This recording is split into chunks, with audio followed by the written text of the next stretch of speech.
Nah, kalau di kita, ironisnya, jangankan untuk lebih memilih barang buatan dalam negeri, dalam skala kecil saja, mungkin ada teman atau bahkan saudara kita sendiri yang dia berjualan untuk menghidupi kehidupannya sendiri.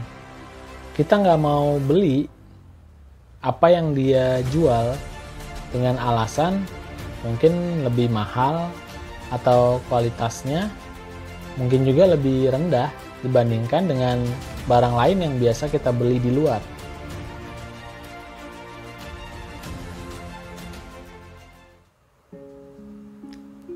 Belum lama ini saya dan istri pergi ke salah satu mall di Jakarta. Sambil nunggu tempat makan sepi, karena emang pas jam makan siang, saya mampir ke sebuah toko retail yang jual pernak-pernik kebutuhan rumah tangga dan sebagainya. Pasti teman-teman udah pada tahu ya, gak usah saya sebut nama tokonya, karena hampir setiap mall di Jakarta pasti ada toko itu. Nah, jujur, baru kali itu saya sempat masuk ke dalam toko itu dan lihat-lihat barang apa aja yang dijual di sana. Karena sebelumnya saya biasa cuma lewat aja dan paling nunggu di luar. Karena saya termasuk orang yang gak betah lama-lama di toko-toko begitu ya. Waktu saya lihat-lihat, saya cukup kaget karena barang-barang yang dijual di sana semuanya bertuliskan Made in China. Bahkan jepitan rambut yang kecil saja juga buatan Cina. Dan produk-produk di sana rata-rata memang harganya cukup murah. Pantas saja toko itu bisa menjamur di mana-mana karena pembelinya juga banyak. Nah, nggak lama setelah itu saya kepo dengan perusahaan itu ya. Setelah saya browsing, ternyata memang perusahaannya berasal dari kota Guangzhou, China. Pemiliknya adalah seorang konglomerat asal Tiongkok bersama dengan seorang ahli desainer asal Jepang. Nah, teman-teman, mungkin inilah salah satu dampak dari perjanjian kerjasama perdagangan ASEAN-China atau ASEAN-China Free Trade Area. Setelah perjanjian itu ditandatangani di tahun 2017, negara-negara yang tergabung dalam ASEAN bersama China resmi menerapkan perdagangan bebas. Karena perdagangan bebas ini, Indonesia dibanjiri dengan produk-produk impor, salah satunya dari Cina. Selain berdampak positif bagi kita, tentunya dampak negatifnya pun juga ada ya teman-teman. Salah satunya, produk-produk lokal kita sulit bersaing dengan produk-produk luar. Contoh gampangnya aja ya. Siapa di sini kalau ke minimarket milih produk yang lebih murah ketimbang lebih mahal, meskipun itu produk impor? Bahkan walaupun selisih harganya cuma beda 1.000 perak ya, dan itu barang dari luar, tetap akan dipilih. Selain itu, orang Indonesia masih banyak yang berpandangan kalau barang buatan luar itu kualitasnya lebih baik dibandingkan buatan lokal.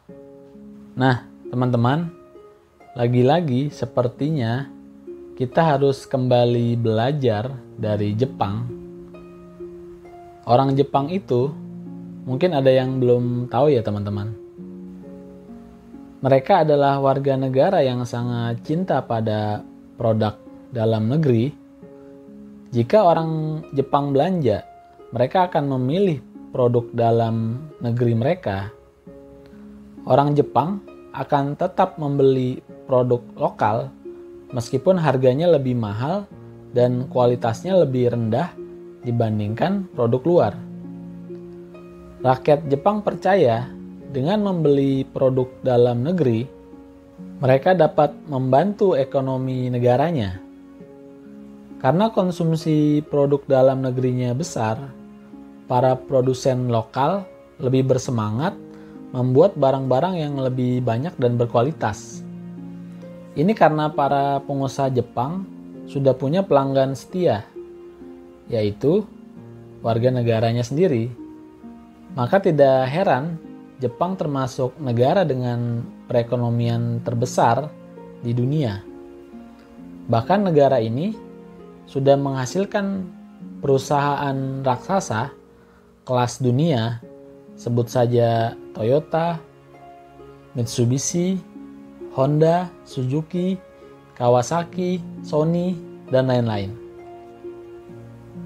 Bisa dibilang orang Jepang itu anti produk impor ya. Makanya barang-barang dari luar tidak bisa bersaing dengan barang-barang lokal mereka. Entah dari mana awalnya rakyat Jepang bisa begitu cinta pada produk dalam negeri mereka. Tapi kemungkinan hal ini ada kaitannya dengan sejarah mereka saat kalah Perang Dunia. Setelah perang berakhir, Jepang adalah negara yang sangat hancur dan miskin. Saking miskinnya, rakyat Jepang sampai harus memakan rumput. Karena rakyat Jepang sama-sama hidup dalam kondisi susah, kesadaran komunal dan kesetiakawanan akhirnya terbentuk antar sesama penduduk Jepang. Mereka bahu-membahu saling membantu untuk bangkit dari keterpurukan.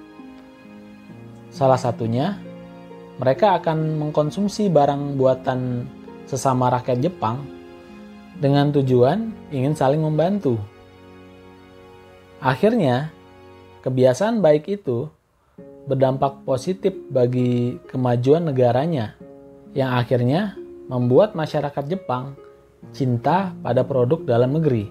Nah, kalau di kita, ironisnya, jangankan untuk lebih memilih barang buatan dalam negeri, dalam skala kecil saja, mungkin ada teman atau bahkan saudara kita sendiri yang dia berjualan untuk menghidupi kehidupannya sendiri, kita nggak mau beli apa yang dia jual dengan alasan mungkin lebih mahal atau kualitasnya mungkin juga lebih rendah dibandingkan dengan barang lain yang biasa kita beli di luar.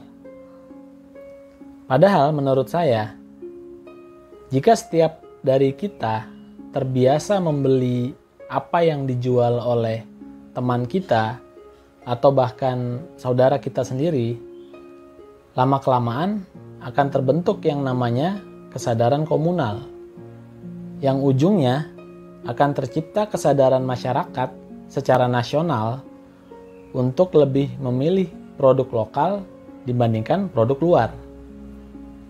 Tapi faktanya, jangankan cinta produk dalam negeri, produk dalam lingkungannya saja, bahkan lingkup keluarga sendiri saja, tidak ada yang mau membeli. Bagaimana bisa bertahan dengan derasnya produk impor dari luar negeri? Demikian saya akhiri dan terima kasih teman-teman semua.